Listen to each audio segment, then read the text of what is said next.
Hey guys, we're gonna do a really quick tutorial on integral of chain rule. So at the top up there, I have the derivative of a composite function, which is when we know to use chain rule. It equals the derivative of the outer layer times the derivative of the inner layer. And then I have a there to represent any coefficients because they get carried over.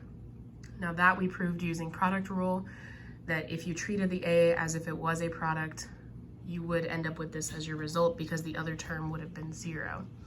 An integral is exactly the opposite operation, so if I take the integral of this side, I should get back this side as my answer.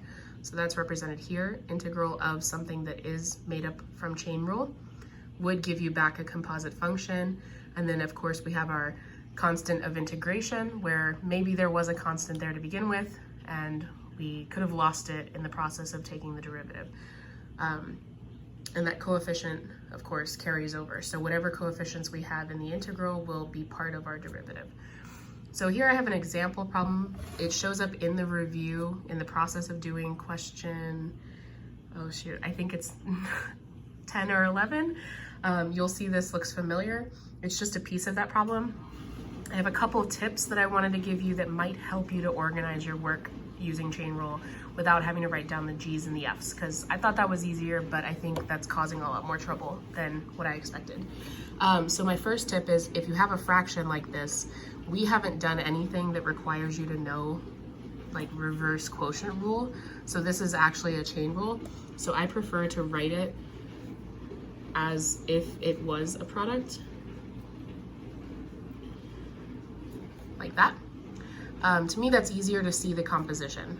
Next, I always look for the f prime of g first because it tells me what g is, so then later I can look for g prime. And to me, it's easier to see the composition so that I don't get mixed up with what part of this is g prime and what part of it's a constant. So I'm just gonna focus on this for the moment. This piece right here is the composition that represents f prime of g.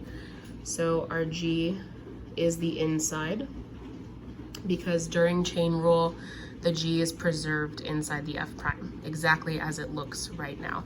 So if this is my f prime, that inside is my g. So f prime is, f prime of g is g to the power of -1, or 1 over g. Next, I need to identify where the g prime went, because that should also be present in the piece that I'm looking at. So I like to write down my g prime. You don't necessarily have to, but it helps me to see what I'm looking for. I'm looking for a 2x somewhere in here. Well, I kind of have part of that. I can match up the x with g prime, but I also need a 2 over there. So this is where I'm going to introduce a new coefficient to fulfill the requirement that g prime has to be present. So I'm also going to multiply by a 2. So that's the other half of g prime. Now I'm boxing things in just to basically mark what I've already identified, and the extra pieces would be part of that coefficient a. So this piece is already claimed as f prime. This new 2 and that x I'm claiming them as g prime. Now before I wrap up, if I impose some kind of operation on the problem, I also have to balance it by undoing it at the same time. So if I multiplied by 2, I also have to multiply by 1/2 somewhere on here, just to make sure I didn't really change the problem, but now g prime is present. Anything that I haven't boxed isn't part of that actual chain rule. And so everything that's unboxed represents that coefficient a. Now if we look at our answer, we can see our a here. -5 times 1/2 would be -5/2. That's the a. And then of course I'm gonna have plus c at the end. Boom. So the only piece I'm missing is f of g. Well, if I have f prime, I can find f by taking the antiderivative, or finding the antiderivative. Antiderivative of 1 over g is natural log g. So that is this missing piece. F of g is natural log g. Okay. One last thing, there were some questions about why I didn't put absolute values on the answer key here. The purpose of the absolute values around the domain of the log was that a natural log, or even a log of any base, naturally has a domain of only positive x's.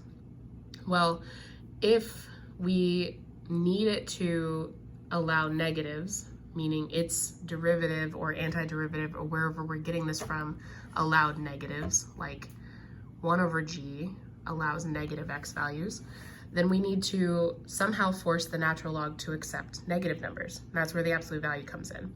Well, in this particular problem, if you look at that inside, x squared plus 1, no matter what x I plug in, positive or negative, that is going to be a positive number.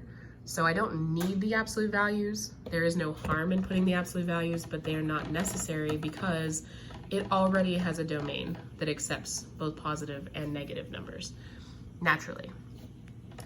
Hopefully this little boxing technique can help because you can visualize what parts are being claimed as f prime and g prime, and then that leaves behind some coefficients.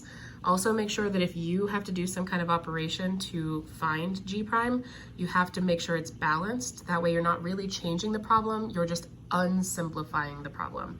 You're reverse simplifying. Hope this helps. Please let me know if there's any other questions. Thanks.